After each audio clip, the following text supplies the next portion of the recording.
बिस्मिल्लाहिर्रहमानिर्रहीम, अस्सलाम वालेकुम। मैं हूं ईसा नकवी। आज जुमा 11 मार्च है। रूस और यूक्रेन के दरमियान हालिया मुसल्लह तनाज़े का 16वां दिन। गुज़श्ता 24 घंटों में ड्रामाई तब्दीलियां आई हैं, बड़ी डेवलपमेंट्स हुई हैं। यूक्रेन और रूस के तनाज़े के हवाले से अमरीका और उसके इत्तहादियों की साजिश कामयाब हुई है, मुज़ाकरात नाकाम हो गए हैं यूक्रेन और रूस के दरमियान। और इस वक्त जो दारुल हुकूमत कीव है उसके बाहर होने वाली मूवमेंट्स एक वाज़े इशारा कर रही हैं कि अब एक खूनी लड़ाई, एक बड़ी लड़ाई के लिए तैयार रहा जाए। बदसूरत हफ्तों का आगाज़ होने जा रहा है, अगली नेक्स्ट फ्यू वीक्स।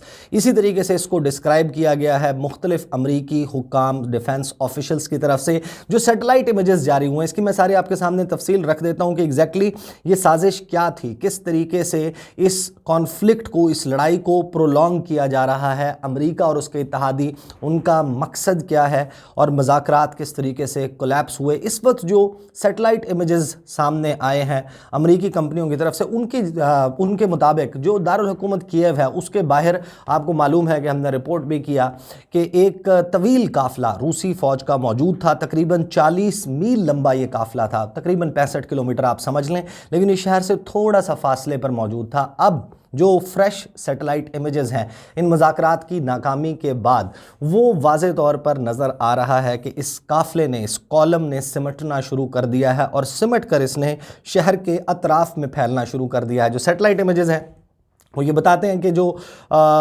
कीव है वो अब उससे जो फासला है रूसी फ़ौज के इस काफ़िले का, इस कॉलम ने डिवाइड होकर बट के शहर के मुख्तलिफ़ इलाकों में, अतराफ़ में जो फैलना शुरू किया है, तो अब इसका जो फासला है शहर से वो 10 से 16 किलोमीटर के दरमियान है। तकरीबन आप समझ लें कि 10 मील के फासले के ऊपर मौजूद है। और दूसरी तरफ जो दारुल हुकूमत कीव है उसमें तमाम दाखिली रास्तों के ऊपर रेत की बोरियाँ रखी जा रही हैं, उसके सामने बैरिकेड्स लगाए जा रहे हैं, मुख्तलिफ़ किस्म की रकावटें खड़ी की जा रही हैं, खारदार तारें लगाई जा रही हैं। अगर बंकर नहीं तो कम अज़ कम जो दारुल हुकूमत कीव है उसको एक किले में कन्वर्ट किया जा रहा है, ताकि जब रूसी फ़ौज हमला आवर हो, दाखिल होने की कोशिश करे तो उसको एक सख्त किस्म की मज़ाहमत का सामना हो। जो अमरीकी डिफेंस ऑफिशल्स हैं अब उनका अंदाज़ा ये है, पहले ये था कि शायद यूक्रेनी जो है वो चंद रोज़ भी ना टिक पाएँ, दारुल हुकूमत कीव जो है वो फौरी तौर पर रूस के कब्ज़े में चला जाए। लेकिन जितना असलहा पंप इन किया गया है इन 16 दिनों के दौरान, उसमें एक बात अब वाज़े होकर सामने आ रही है कि हो सकता है कि जो यूक्रेन का कैपिटल है उसमें जो रेजिस्टेंस है, जो मज़ाहमत है वो इतनी हो कि चंद हफ्ते लगें रूसी फ़ौज को इस शहर के ऊपर गलबा पाने के लिए, इस पर कब्ज़ा करने के लिए। एक बात तय है कि रूसी फ़ौज जो है वो बग़ैर अपने मकासद के हसूल के लिए किसी सूरत पीछे जाती हुई नज़र नहीं आएगी। अच्छा, जो साजिश हुई मुज़ाकरात को नाकाम करने की, आपको याद होगा मैंने इस हवाले से रिपोर्ट भी किया। जो वोलोदिमिर ज़ेलेंस्की हैं यूक्रेन के सदर, उन्होंने एक इंदिया दिया था, उन्होंने एक इशारा दिया था जिस वक्त उन्हें ये समझ आ गई कि यूक्रेनी अवाम को, यूक्रेन की हुकूमत को किसी टिशू पेपर की तरह इस्तेमाल कर रहे हैं अमरीका और उसके इत्तहादी ममालिक। उनका मकसद ये है कि रूस यूक्रेन में फंसा रहे। जितने दिन गुजरेंगे, सैंक्शंस लगाई हुई हैं इस लड़ाई का बहाना करके, पाबंदियां लगाई हुई हैं, रूस की इकॉनमी को बिलियंस ऑफ डॉलर्स का नुकसान होगा। हर गुजरता दिन रूस की जो मिलिट्री पावर है, जो कॉम्बैट पावर है, उसको एग्जॉस्ट करेगा यूक्रेन में। यूक्रेन वो ट्रैप है जहां पर उनके फ़ौजी मारे जाएंगे, उनके जो लॉजिस्टिक्स हैं, जो उनका सामान है, जंगी साजो सामान है, वो नाकारा होगा, कुछ को तबाह कर दिया जाएगा, उनका असलहा जो इस्तेमाल होगा वो ज़ाया होगा, और जो कॉम्बैट पावर है रूस की वो कम होगी। ये मकसद है अमेरिका और उसके इत्तहादियों का। दूसरी तरफ जो है वो जो रूसी अफवाज हैं वो ये चाहते हैं कि जितनी जल्दी हो सके अपने जो अहदाफ हैं, टारगेट्स हैं, उनको पूरा करके अपने लिए यहाँ पर जो अपनी सिक्योरिटी गारंटीज़ हैं वो यूक्रेन से लेके उनकी अफवाज वापस चली जाएँ, ये पाबंदियों का सिलसिला ख़त्म हो। लेकिन अमेरिका और उसके इत्तहादी क्या करते हैं कि जब यूक्रेन के सदर को ये समझ आ जाती है कि हमें तो इस मकसद के लिए इस्तेमाल किया जा रहा था, वो ABC को इंटरव्यू देते हैं। वो कहते हैं कि मैं जो रूस के सिक्योरिटी कंसर्न्स हैं उनके ऊपर बैठकर बराह रास्त बात करने के लिए तैयार हूं। मैं ये बात भी तय कर चुका, कूल डाउन हो चुका हूं मैं कि यूक्रेन जो है वो नेटो की मेंबरशिप नहीं लेगा। इस हवाले से मैं कॉम्प्रोमाइज़ करने के लिए तैयार हूं। उसके लिए वो खुद भी ये कहते हैं कि जो नेटो है वो डरा हुआ नज़र आता है रूस से, और मैं नहीं चाहता कि मैं एक ऐसे मुल्क का सदर हूँ मैं कि अपने घुटनों पर बैठकर मैं भीख मांग रहा हूँ नेटो से कि हमें मेंबरशिप दे दो। साथ ही उन्होंने कहा कि जो डॉनबास रीजन है, उसमें लुहांस्क और दानियस्क रीजन्स, इनको आज़ाद रियासतें तस्लीम करने के हवाले से भी कोई कॉम्प्रोमाइज़ जो है वो रीच किया जा सकता है। लेकिन उन्होंने ये कहा, उनका मुद्दा ये था कि वहाँ पर हमें सिक्योरिटी गारंटीज़ चाहिए। तो अब ये फ़िज़ा बन चुकी थी कि मामलात जो हैं वो तय हो जाएंगे इन मुज़ाकरात में, लेकिन फिर जैसे ही ये इंटरव्यू सामने आता है उसके बाद कुछ डेवलपमेंट्स होती हैं। बोरिस जॉनसन का रब्ता होता है वोलोदिमिर ज़ेलेंस्की के साथ, जो बाइडन अमेरिका के सदर वो रब्ता करते हैं वोलोदिमिर ज़ेलेंस्की के साथ, नेटो ममालिक के मुख्तलिफ जो सरबराहान हैं वो रब्ता करते हैं ज़ेलेंस्की के साथ। उनको बाकायदा यानी कि अब जो डेवलपमेंट सामने आ रही है उनसे ये लगता है कि उनको हल्ला शेरी दी गई है, उनको उनके अंदर हवा भरी गई है, उनके हौसले जो हैं उनको दोबारा से बुलंद करने की कोशिश की गई है। और इसी वजह से जिस वक्त दिमित्रो कुलेबा जो कि यूक्रेन के वज़ीर ख़ारजा हैं वो जाते हैं तुर्की में अंतालिया फोरम की साइड लाइन्स पर मुलाकात करते हैं रूस के वज़ीर ख़ारजा सरगेई लावरोव के साथ, ये मुज़ाकरात नाकाम हो जाते हैं। उसकी वजह यह है कि वो जिन शराइत का ऐलान करके गए थे कि हम इनको मान लेंगे, लड़ाई ख़त्म कर देंगे, रूसी फ़ौज के ऊपर अटैक्स ख़त्म कर देंगे, वो वहाँ पर से बैक ट्रैक करते हैं उनसे। और इस मुज़ाकरात की नाकामी के बाद 2 से 3 बहुत अहम चीज़ें हुई कि जब रूस के वज़ीर ख़ारजा बाहर आए, उन्होंने मीडिया के साथ गुफ्तगू की, यूक्रेन के वज़ीर ख़ारजा ने मीडिया से गुफ्तगू की, उन्होंने कहा कि ये हमसे सरेंडर चाहते हैं, ये चाहते हैं कि हम इनके साथ लड़ना बंद कर दें, हम ऐसा नहीं करेंगे किसी भी सूरत। और ये सरगेई लावरोव पे उन्होंने इल्ज़ाम लगाया कि ये बातचीत करने के लिए आए नहीं थे, ये चीज़ें जो है वो ये सिर्फ बातचीत करने आए थे, ये मुज़ाकरात के ज़रिए कोई मामले का हल तलाश करने नहीं आए थे। उस पर जो सरगेई लावरोव है उन्होंने अपनी गुफ्तगू में ये कहा, 3 से 4 चीज़ें बहुत स्टैंड आउट करती हैं उनकी गुफ्तगू में। एक तो उन्होंने ये कहा कि यूक्रेन जो है वो अगर हमें हमारी सिक्योरिटी गारंटीज़ दे देता है तो फिर ये लड़ाई ख़त्म हो जाएगी। हम साथ ही उन्होंने ये भी दावा किया कि अमेरिका और उसके इत्तेहादी ममालिक ये जो साबित करने की कोशिश कर रहे हैं कि रूस ने एक कंट्री को इन्वेड किया और मज़ीद ममालिक को इन्वेड करने का इरादा रखता है, उनके ऊपर चढ़ाई करने का, फ़ौजी चढ़ाई करके वहाँ पर कब्ज़े का इरादा रखता है, ये बिल्कुल एक झूठ है। उन्होंने कहा कि हमने तो यूक्रेन के ऊपर भी बहैसियत मुल्क अटैक नहीं किया, दावा उन्होंने ये किया। बहुत इंटरेस्टिंग है, उन्होंने कहा कि आप इसको एक वॉर कह रहे हैं, जंग कह रहे हैं, ये एक स्पेशल मिलिट्री ऑपरेशन है और इस मिलिट्री ऑपरेशन की वजह यह है कि यूक्रेन हमारी सिक्योरिटी और हमारी सेफ्टी के लिए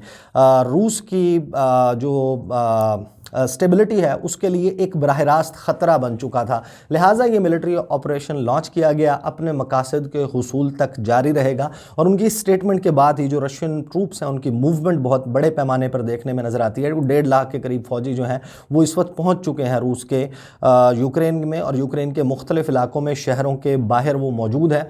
साथ ही जो गुफ्तगू करते हैं सरगेई लावरोव, वो कहते हैं एक पैथेटिक आउटक्राई नज़र आ रही है अमेरिका और उसके इत्तेहादी ममालिक की कि जो मारियोपोल, आपको मालूम है कि 2 रोज़ पहले एक वाक़या पेश आया और उसके ऊपर इस वक्त पूरी दुनिया में शोर मचा हुआ है कि सदर पुतिन जो है वो वॉर क्रिमिनल हैं, वो जंगी जराइम में मुलव्वस हैं। रूस की फ़ौज और रूस की फ़ौज के करता धरता जो हैं उनके ऊपर मुकदमात चलाए जाएँ इंटरनेशनल क्रिमिनल कोर्ट में, इनके ऊपर जो 4th जिनीवा कन्वेंशन है, वियना कन्वेंशन है, उनकी खिलाफ वर्जियों के इल्ज़ामात लगाए गए। और साथ ही एक शोर मचा दिया कि इन्होंने एक अस्पताल के ऊपर हमला किया है। मारियोपोल का यह अस्पताल जिसका मैटरनिटी वार्ड है, जिसके बारे में ये कहा जा रहा है कि वहाँ पर हमला हुआ, वाक़या ज़ाहिर है कि वहाँ पर ऑन ग्राउंड पेश आया, एक खातून और 2 बच्चों की हलाकत जो है उसकी तस्दीक की गई। आगाज़ में यूक्रेन ने यह कहा कि 17 लोग जो हैं वो ज़ख्मी हुए, लेकिन अब आप पूरी दुनिया के डबल स्टैंडर्ड्स देखें किस हद तक खुलकर सामने आते हैं। 2 चीज़ें कही सरगेई लावरोव ने, एक उन्होंने कहा कि अटैक हमने नहीं किया, ये अटैक स्टेज किया गया ताकि हमें बदनाम किया जा सके। साथ ही उन्होंने कहा कि ये जो अस्पताल कर रहे हैं, इस हस्पताल में मरीज़ों का इलाज हो ही नहीं रहा था, इस हस्पताल को बाकायदा एक रूस के ख़िलाफ़ हमलों के लिए इस्तेमाल किया जा रहा था। अच्छा, ये वर्जन बिल्कुल वही है। मैं आपके सामने इसराइल की मिसाल रखूँगा कि और उस वक्त दुनिया का किस किस्म का डबल स्टैंडर्ड्स उन्होंने दिखाए थे। और जब एक मुसलमान, जब एक मिडल ईस्ट में, मशरिक़ वस्ता में रहने वाला, एक 3rd वर्ल्ड कंट्री में रहने वाला, एशिया में किसी मुल्क में रहने वाला मरता है, उस वक्त इनके रिएक्शंस क्या होते हैं और अब इनका रिएक्शन क्या। पूरी दुनिया कंडेम कर रही है, ट्रेंड्स चल रहे हैं, मुख्तलिफ ममालिक की तरफ से स्टेटमेंट्स आ रही हैं, ये मुख्तलिफ फोरम्स पर इसको लेकर जा रहे हैं और कह रहे हैं कि ये जनाब जंगी जराइम है। इसके हवाले से एक तो रूस के वज़ीर ख़ारजा ने मुकम्मल तौर पर यह कह दिया कि हम इसमें इन्वॉल्व नहीं हैं, ये स्टेज किया गया था और वहाँ पर क्रिमिनल्स मौजूद थे। अब आपको वाक़या याद दिलाता हूँ। तमाम लोगों के जहनों में मौजूद होगा। मई का महीना था 2021, अभी एक साल पूरा नहीं हुआ, तो आपकी याददाश्तों में ये ताज़ा होना चाहिए कि एक इमारत थी गज़ा में, उसको वो निशाना बनाया गया था। पहले इत्तला आई गई जो अल जला बिल्डिंग है, 11 मंजिला वो इमारत थी, उसको आकर इसराइल के मिसाइल लगते हैं, एक धुएं का गुबार बुलंद होता है ज़मीन से और उस बिल्डिंग का मलबा आपको फ़िज़ा में बुलंद होता हुआ नज़र आता है और फिर वो क्रैश कर जाती है, बिल्डिंग ज़मीन पर गिरती है, बहुत सारे लोग ज़ख्मी होते हैं, कुछ लोग जो हैं उसमें मारे भी जाते हैं। और उसमें जो बिल्डिंग थी उसमें अल जज़ीरा का ऑफिस मौजूद था, उसमें एसोसिएटेड प्रेस का AP का दफ्तर मौजूद था। उस वक्त पूरी दुनिया का रिएक्शन क्या था? इसराइल के वज़ीर आज़म ने ये कहा और इसराइल ने उस वक्त ये क्लेम किया कि ये बिल्डिंग जो हमास के मिलिट्री एसेट्स हैं उनके लिए इस्तेमाल की जा रही थी, जिसके ऊपर जो उसके CEO और प्रेसिडेंट थे AP के, उन्होंने क्या स्टेटमेंट दिया था? उन्होंने कहा था कि वाज़े तौर पर इसराइल को पता था कि इसमें हमारे दफ्तर मौजूद हैं, इसमें सहाफ़ी मौजूद हैं, उनके पास इस बिल्डिंग के मैप कोऑर्डिनेट्स मौजूद थे, इसकी लोकेशन मौजूद थी, उसके बावजूद जानबूझकर इसे निशाना बनाया गया। अल जज़ीरा के जो डायरेक्टर थे उन्होंने ये कहा कि ये वाज़े कोशिश थी कि इस जो कैटास्ट्रॉफ़ी है, जिस किस्म का ये मज़ालिम ढाए जा रहे हैं इसराइल की फ़ौज की तरफ से, उनके ऊपर पर्दा डाला जाए, मीडिया को उसका काम करने से रोका जाए। हमें एक पैगाम दिया गया है और उन्होंने डिमांड की कि पूरी दुनिया इसको मिलकर कंडेम करे। आपको याद हो कि किसी ने कहा हो कि इसराइल के वज़ीर आज़म को जो है वो हम लेकर जा रहे हैं और इसराइल के वज़ीर आज़म के ऊपर इंटरनेशनल क्रिमिनल कोर्ट में या इंटरनेशनल कोर्ट ऑफ जस्टिस में मुकदमा चलाया जाएगा। या आपको याद हो कि अमेरिका और उसके इत्तहादियों में से किसी ने कोई एक रेजोल्यूशन अक़वाम मुत्तहिदा जनरल असम्बली में या सिक्योरिटी काउंसिल में पेश की हो, उस पर बात हुई हो, या फिर अक़वाम मुत्तहिदा का जो ह्यूमन राइट्स काउंसिल है वहाँ पर कोई बात हुई हो, आपको ऐसा कोई वाक़या होता नज़र नहीं आएगा। क्योंकि इनके लिए जो फ़लस्तीन है, कश्मीर है, लिबिया है, मिस्र है, अफ़गानिस्तान है, इराक़ है, शाम है, यमन है, यहाँ पर मरने वाले जो लोग हैं वो कम दर्जे के इंसान हैं, क्योंकि इंसानियत मरी हुई नज़र आती है इस तमाम वाक़े में। और जो डबल स्टैंडर्ड्स जिस तरीके से उसको रिपोर्ट कर रहे हैं, अगर आप उसकी रिपोर्टिंग देखें कि एक जो रिपोर्टर्स हैं वो ये कहते हैं कि एक नीली आंखों वाला, एक सफ़ेद रंगत वाला, रिलेटिवली यूरोपियन, एक क्रिश्चियन जो है वो मारा जा रहा है और ये देख कर उनसे बर्दाश्त नहीं हो रहा। किसी भी इंसान की जान का ज़या जो कि मासूम है, कॉन्फ्लिक्ट में बराह रास्त इन्वॉल्व नहीं है, पेड सोल्जर नहीं है,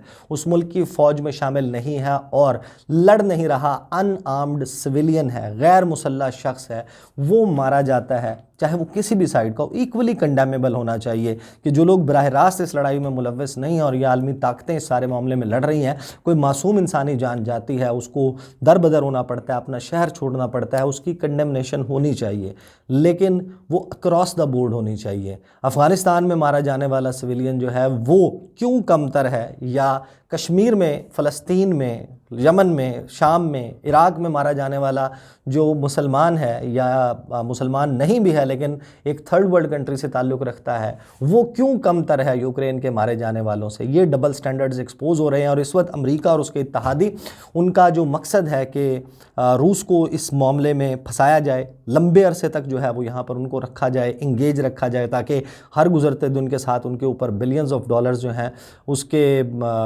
जो है वो उनकी इकॉनमी को उसका लॉस हो। और यही वजह थी कि एक हवा भरी गई, नए पाबंदियों का ऐलान किया गया इनकी तरफ से, रिन्यूड सैंक्शंस का ऐलान किया गया, जिसकी बुनियाद के ऊपर जो व्लादिमीर ज़ेलेंस्की हैं उन्होंने अपने वज़ीर ख़ारजा जो है उन्होंने बैठकर मामला तय नहीं किए। अब मामला एक खूनी लड़ाई की तरफ जाते हुए नज़र आ रहे हैं और 3 चीज़ें आपके सामने आखिर में रख देता हूँ जिससे आपको सारा प्लान समझ आ जाएगा। ये प्लान क्या था?